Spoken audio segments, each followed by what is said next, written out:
Assalamualaikum warahmatullahi wabarakatuh. Perkenalkan, nama saya Syarif Hidayat dengan NIM 612012186 dari Universitas Primagraha, Fakultas Ekonomi dan Bisnis, Prodi Manajemen. Di sini saya akan memaparkan materi mengenai apa itu globalisasi manajemen MSDM untuk memenuhi prasyarat tugas UAS dari Bapak dosen pengampu Pak Teguh Septiadi.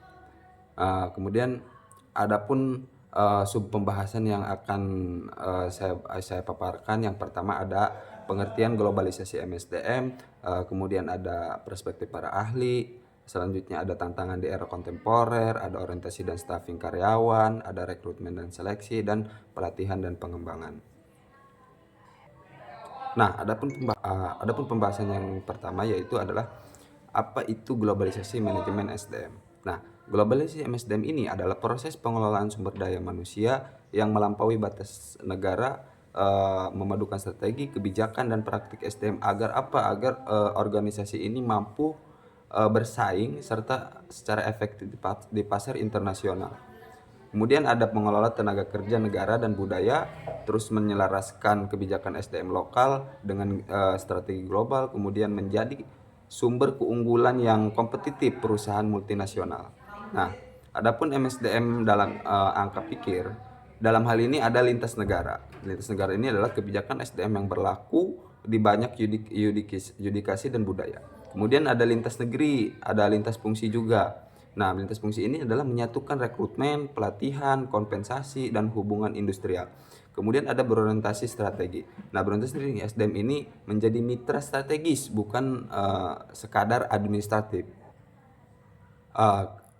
Adapun pembahasan yang selanjutnya itu adalah definisi MSDM menurut para ahli. Nah, di sini adalah menurut Gary Dessler. Nah, menurut Gary Dessler ini adalah manajemen SDM internasional adalah proses memperoleh, mengembangkan, dan mempertahankan tenaga kerja pada operasi perusahaan yang tersebar di berbagai negara. Kemudian ada menurut Raymond Nu. Nah, menurut dia itu adalah MSDM adalah global yang menekankan penyelarasan praktik SDM dengan strategi bisnis internasional agar organisasi ini tetap kompetitif di pasar dunia. Nah, kemudian menurut D.V. Ulrich, ini adalah fungsi SDM ini harus bertransformasi menjadi mitra strategis yang menciptakan nilai bagi organisasi lintas batas, bukan hanya unit administratif juga. Kemudian ada menurut Peter Dowling. Nah, menurut Peter Dowling ini adalah MSDM internasional mencakup aktivitas SDM yang telah kompleks. Karena apa? Karena melibatkan perbedaan hukum, budaya, dan pasar tenaga kerja antar negara. Nah, kemudian yang selanjutnya itu ada tantangan globalisasi MSDM di era kontemporer. Nah, yang pertama itu ada transformasi digital. Nah, otomasi AI dan HR analisis mengubah cara rekrutmen dan pengelolaan kinerja karyawan. Kemudian selanjutnya, tantangan selanjutnya adalah keberagaman budaya. Nah, ini yang paling banyak lah dari tantangan MSDM ini. Keberagaman budaya ini mengelola tenaga kerja multikultural, bahasa, etika, dan etika kerja yang berbeda lah. Kemudian ada tantangan kerja hybrid dan remote. Nah, kebijakan SDM harus fleksibel menjangkau karyawan yang bekerja lintas lokasi dan zona waktu. Kemudian tantangan selanjutnya adalah kepatuhan hukum lintas negara. Nah, perbedaan regulasi tentunya akan menimbulkan ketenagakerjaan antar negara ini menuntut kepatuhan yang kompleks. Kemudian selanjutnya adalah perebutan talenta global. Nah, perebutan talenta global ini adalah persaingan ketat, menarik, dan mempertahankan talenta terbaik di pasar kerja dunia ini. Kemudian ada perubahan yang cepat. Nah, organisasi dituntut adaptif terhadap korupsi, ekonomi, teknologi, dan sosial secara berkelanjutan gitu. Nah, selanjutnya ini adalah tantangan MSDM di era kontemporer. Nah, MSDM ini tidak beroperasi dalam ruang hampa. Perubahan lingkungan eksternal terus-menerus memunculkan tantangan baru yang menuntut adaptasi cepat dari praktisi SDM. Berikut kemudian tantangan utama yang dihadapi MSDM ini di Indonesia saat ini adalah disertai analisis yang mendalam. Nah, yang pertama itu adalah tadi yang saya sebutkan adalah transformasi digital dan otomasi. Kemudian revolusi industri 4.0 ini telah mengubah landscape pekerjaan secara fundamental gitu. Jadi teknologi kecerdasan buatan atau AI ini robotika dan otomasi menggantikan pekerjaan-pekerjaan yang bersifat rutin dan repetitif. Nah, kemudian adalah laporan MISCAI Global Institute tahun 2023 memperkirakan bahwa sekitar 23 juta pekerjaan di Indonesia ini berisiko berdampak otomasi pada 2030 nanti. Ini bukan ancaman masa depan yang jauh, ini sudah terjadi sekarang gitu tuh. Jadi sudah ada dalam tahap takbiratul ihram lah. Kemudian adalah tantangan di MSDM di era kontemporer ini ada transformasi digital dan otomasi. Tantangan bagi MSDM adalah bagaimana mempersiapkan karyawan menghadapi perubahan ini. Ini bukan sekedar soal pelatihan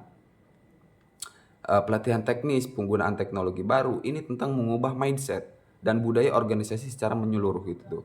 Nah, kemudian karyawan yang terbiasa dengan rutinitas yang terstruktur perlu dilatih dengan berpikir kritis, adaptif, kreatif, dan mampu berkolaborasi lintas disiplin.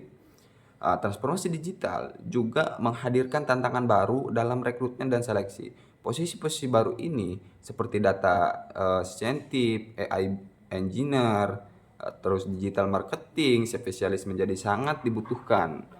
Sementara pasokan tenaga kerja dengan kompetensi tersebut ini sangat banyak terbatas. Ini menciptakan talent war atau perang memperebutkan talenta digital yang membuat biaya rekrutmen dan kompensasi melonjak signifikan. Kemudian yang selanjutnya adalah kesenjangan kompetensi skill atau skill gap lah. Nah, kesenjangan antara kompetensi yang dimiliki tenaga kerja ini yang dibutuhkan industri merupakan tantangan kronis SDM di Indonesia. Nah, World Economic Forum dalam laporan Future of Jobs tahun 2023 ini menempatkan Indonesia sebagai salah satu negara dengan skill gap tertinggi di Asia Tenggara. Nah, situasi ini tidak membaik dari tahun ke tahun meskipun pemerintah telah menjalankan berbagai program pelatihan vokasi. Kemudian ada kesenjangan kompetensi atau skill group lah. Tantangan MSDM dalam menghadapi skill gap ini tidak bisa diselesaikan hanya dengan pelatihan internal. Jadi dibutuhkan pendekatan ekosistem yang melibatkan kolaborasi antara perusahaan, institusi pendidikan, pemerintah, dan asosiasi industri. Nah, beberapa perusahaan besar seperti Astra International dan Pertamina telah merintis program beasiswa yang magang, yang langsung mengintegrasikan mahasiswa ke dalam lingkungan kerja nyata gitu. Nah, contoh konkretnya ini adalah industri manufaktur tekstil di Jawa Barat menghadapi kesulitan serius mencari operator mesin atau CNC atau komputer numeric control yang berkompeten lah tentunya. Kemudian yang selanjutnya adalah masih dalam tantangan di era kontemporer ini. Yang selanjutnya adalah manajemen generasi Z dan milenial. Nah, ini yang paling menarik dibahas karena memang pergeseran demografis tenaga kerja membawa tantangan tersendiri bagi MSDM. Generasi Z ini lahir pada tahun 1997 sampai 2012 dan milenial ini lahir pada 1981 sampai 1996. Kini mendominasi angkatan kerja di Indonesia. Nah, generasi Gen Z ini memiliki karakteristik yang berbeda secara signifikan dari generasi sebelumnya. Mereka tumbuh sepenuhnya dalam era digital dan media sosial. Mereka terbiasa mendapatkan informasi secara instan dan umpan balik secara real time gitu tuh. Nah, adapun penelitian Yuda dan Sari tahun 2023 ini dalam Jurnal Manajemen Indonesia menemukan bahwa karyawan generasi Gen Z ini memiliki tingkat turnover intention 2,3 lebih tinggi dari dibanding generasi X tersebut pada usia kerja yang sama. Yang menarik, faktor utamanya bukan gaji. Tiga faktor dominan itu adalah kurangnya pengakuan dan apresiasi. Itu ada 36% indikator penilaian. Nah, kemudian absennya kesempatan berkembang yang jelas. Itu ada di 31%, dan budaya kerja yang terlalu kaku dan interaksis itu ada di 22%. Nah, adapun turnover karyawan yang tinggi ini, turnover karyawan yang tinggi adalah salah satu masalah MSDM yang paling mengurus sumber daya manusia, sumber daya organisasi juga. Biaya penggantian satu karyawan bisa mencapai 50 hingga 200% dari gaji tahunannya. Nah, tergantung posisi pada tingkat keahlian yang dibutuhkan. Nah, survei MIR Indonesia tahun 2024 menunjukkan rata-rata tingkat turnover ini. Karyawan di Indonesia mencapai 11,4% per tahun. Itu. Nah, kemudian turnover karyawan yang tinggi adalah penyebab utama turnover, bukan salah satu kompensasi yang tidak kompetitif. Namun, penelitian Persetio dan Handoko ini pada tahun 2023 dalam jurnalnya Bisnis dan Manajemen Indonesia yang mengidentifikasi bahwa faktor hubungan dengan atasan langsung adalah prediktor kuat turnover, yang 29% karyawan yang resign ini menyebut atas langsung yang buruk sebagai alasan utama. Ini mencerminkan pepatah lama terbukti empiris. Orang tidak akan meninggalkan perusahaan mereka. Mereka meninggalkan. Nah, selanjutnya adalah kepatuhan terhadap regulasi ketenagakerjaan. Nah, perlu kita ketahui bahwa regulasi ketenagakerjaan di Indonesia ini terus berkembang dan semakin kompleks. Nah, ketenagakerjaan di Indonesia ini menjadikan kepatuhan sebagai tantangan tersendiri bagi MSDM lah. Undang-Undang Nomor 6 Tahun 2023 tentang Cipta Kerja membawa perubahan signifikan dalam aturan kontrak kerja, pesangon, hubungan kerja, dan fleksibilitas tenaga kerja. Perubahan regulasi ini memerlukan penyesuaian menyeluruh dalam kebijakan dan prosedur MSDM lah. Kemudian adalah kepatuhan di sisi lain, regulasi yang berubah-ubah ini juga menciptakan ketidakpastian di sisi lain. Nah, dalam perencanaan SDM jangka panjang, regulasi BPJS Ketenagakerjaan dan BPJS Kesehatan juga terus diperketat lah pengawasannya oleh pemerintah. Terus per 2024 ini pemerintah semakin aktif menindak perusahaan yang tidak mendaftarkan karyawannya atau menunggak iuran kewajiban. Ini menambah beban administratif tentunya dan finansial bagi divisi MSDM. Terutama ini adalah perusahaan tenaga kerja yang besar dan tersebar di banyak lokasi lah. Kemudian contoh konkretnya ini adalah beberapa perusahaan platform digital di Indonesia ini mendapat teguran dari Kementerian Ketenagakerjaan pada 2023 bukan mengklasifikasikan pengemudi dan kurir sebagai mitra independen lah, bukan karyawan tetap.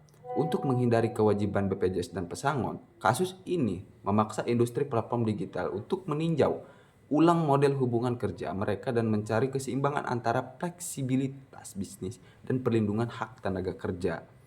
Kemudian adalah keberagaman inklusif di tempat kerja juga. Indonesia adalah negara yang keberagamannya itu yang luar biasa lah. Dari lebih dari 300 suku, ratusan bahasa daerah dan beragam agama di satu sisi. Keberagaman ini adalah aset yang kompetitif yang tidak ternilai. Nah, penelitian ini penelitian Soeharto dan Wijajanti tahun 2023 juga dalam jurnal Administratif Bisnis menemukan bahwasanya perusahaan ini dengan indeks inklusi tinggi di Indonesia memiliki kerja bisnis. Nah, 21% lebih baik dibanding perusahaan dengan tingkat inklusi rendah. Namun, masih banyak organisasi di Indonesia yang belum memiliki pekerjaan formal dengan keberagaman dan inklusi atau distorsi atau inklusi lah.